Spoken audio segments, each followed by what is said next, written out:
The title of my sermonette today is The Importance of Doing Hard Things.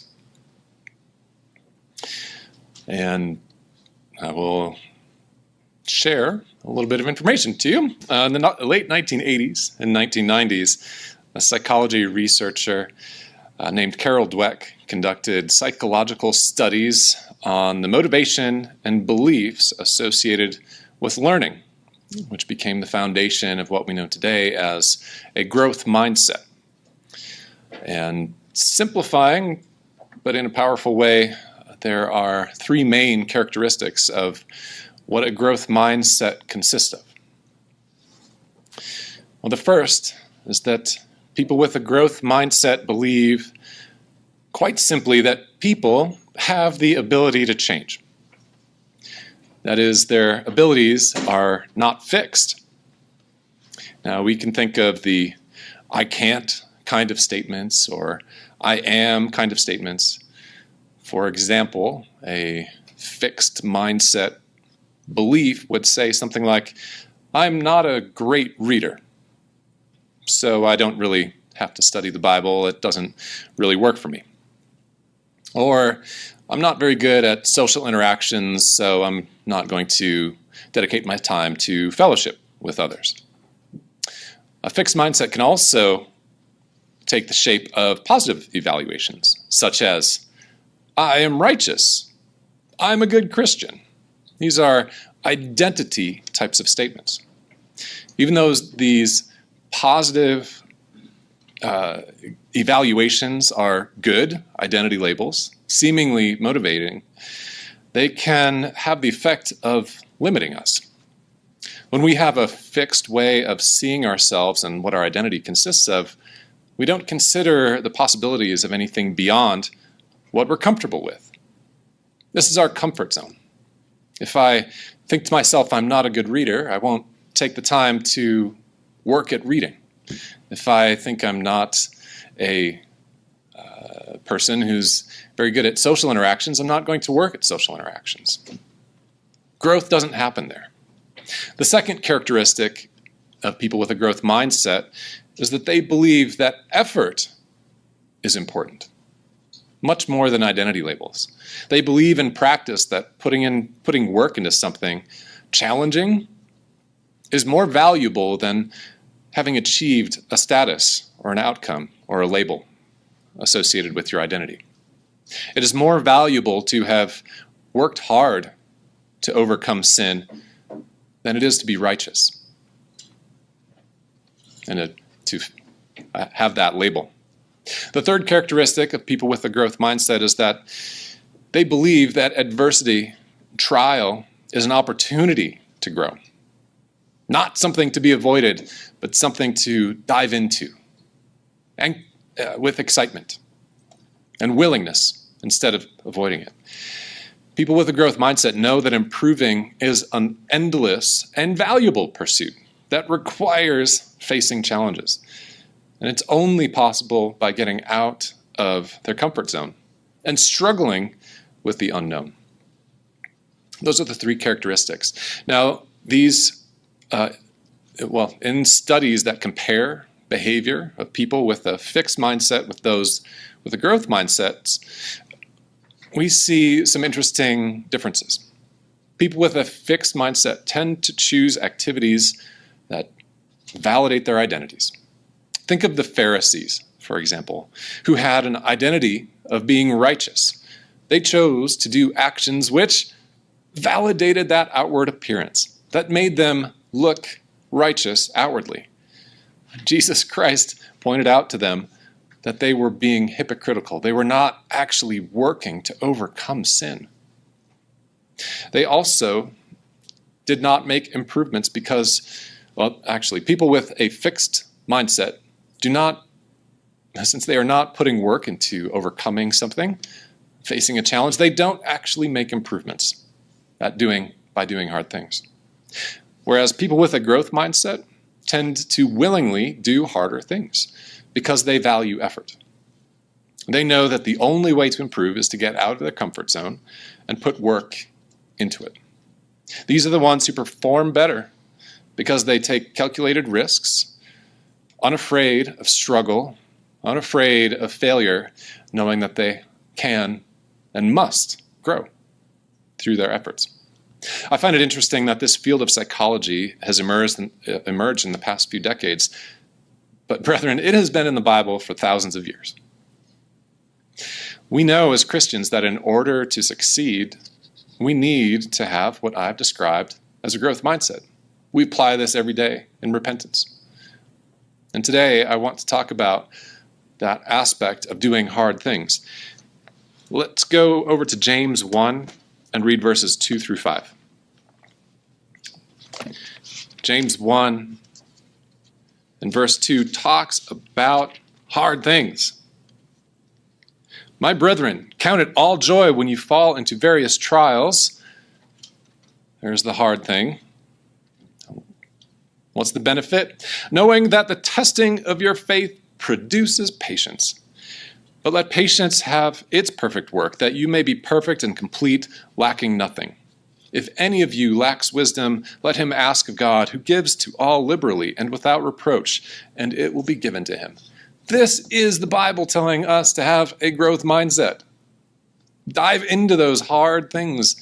Don't worry about those trials. They're there for you to grow, to develop patience, to bring about the perfect work. The trials that we experience are necessary for our growth. They are productive. They produce, as it says here, patience. Consider what patience is in the context of a trial. Patience, through difficult circumstances, gives us the ability to really process what's going on, what's happening in our lives. Those with patience in a trial consider what's going on. They have faith in the fact that God is doing the testing, and they work through it. That's what patience is in the face of a trial. The patient contemplate the ways to get through it, as a Christian would, following in the model of Jesus Christ. This is what it means for patience to have its perfect work. It results in the work that God has given us to do, going towards perfection. Compare that patient response that we're supposed to have here with the opposite. That is one of panic. A panicked response does not see clearly. A panicked response brings someone into the mode of defense. Like, I need to get out of here. I'm not going to grow. All I want is out. They feel threatened. People do not grow when they're panicked. They get in defense mode, and they don't value working through it. Let's take a look at the example of Moses. If we go to Exodus 3, and I'll read verses 9 through 12, Moses is given the first of many hard things to do. Well, maybe not the first, but definitely one of the most landmark, difficult things. Exodus 3 and verse 9. I'm almost there. All right. Now therefore, behold, the cry of the children of Israel has come to me, and I have also seen the oppression with which the Egyptians oppress them. Come now, therefore, and I will send you to Pharaoh, that you may bring my people, the children of Israel, out of Egypt. But Moses said to God, who am I that I should go to Pharaoh, and I should bring the children of Israel out of Egypt? So he said, I will certainly be with you. And this shall be a sign to you that I have sent you. When you have brought the people out of Egypt, you shall serve God on this mountain. This is what it feels like when we are called to do something difficult. Do I really have to do this right now? I've got other things to do. Like, I'm comfortable. I don't want to do this. God, find somebody else. I don't want to. But guess what? Moses takes this on. We see Moses here at the same point where we will find ourselves on our Christian journey. God gives us something hard to work through, something we must do, something challenging. We have to be paying attention for that, however. Sometimes, if we don't pay attention, it's going to hit us later, maybe even harder. In this instance, we see Moses being called to do something that he doesn't necessarily know that he can do. Why me? I have to go to Pharaoh? Who am I? Have you ever felt like that? You're bringing me in to do what? However, God knows what he's doing. From this point, Moses obviously concedes. He then goes through a series of more and more difficult circumstances, which are growth opportunities for him throughout his entire life till the moment he dies. And the result? I think we all know. He grows individually in character and faith and spiritual growth to become the absolute benchmark of leadership that we know today. He became a friend of God. Why? Because he grew. Because he chose to do the hard things. He figures out how to bring Israel to the promised land, and we, brethren, are the benefactors of his growth because he chose to do hard things. How would it have been if Moses said, "No, that is too hard for me. I'm comfortable where I'm at. I'm not going to do that"? How would it be for you if you continued to deny your opportunities for growth? If you say, "No, I am not going to take on this hard thing because I'm comfortable where I am. I'm not going to do that right now. That's too hard." I think the opportunity lies out in front of us. Jesus Christ was tempted by Satan. Let's go over to that example. In Matthew 4, beginning in verse 1, we see that moment when, after Jesus had fasted for 40 days, that he is confronted by Satan. This is what happens. Matthew 4 and verse 1. Then Jesus was led up by the Spirit into the wilderness to be tempted by the devil. And when he had fasted 40 days and 40 nights afterward, he was hungry. Now when the tempter came to him, he said, "If you are the Son of God, command that these stones become bread." But he answered and said, "It is written, man shall not live by bread alone, but by every word that proceeds from the mouth of God." Then the devil took him up into the holy city, set him up on the pinnacle of the temple, and said to him, "If you're the Son of God, throw yourself down, for it is written, He shall give his angels charge over you, and in their hands they shall bear you up, lest you dash your foot against a stone." Jesus said to him, "It is written again, you shall not tempt the Lord your God." And again, the devil took him up on an exceedingly high mountain and showed him all the kingdoms of the world and their glory. And he said to him, "All these things I will give you if you will fall down and worship me." Then Jesus said to him, "Away with you, Satan, for it is written, you shall worship the Lord your God, and him only you shall serve." Jesus faced this challenge, this extremely difficult situation at the beginning of his ministry. He knew his purpose in life, that he would suffer hard things, and Satan is here tempting him strongly to divert him away from fulfilling that purpose by appealing to his carnal nature, and you can be sure that it was very, very difficult for him to endure this. Talk about something hard. This is it.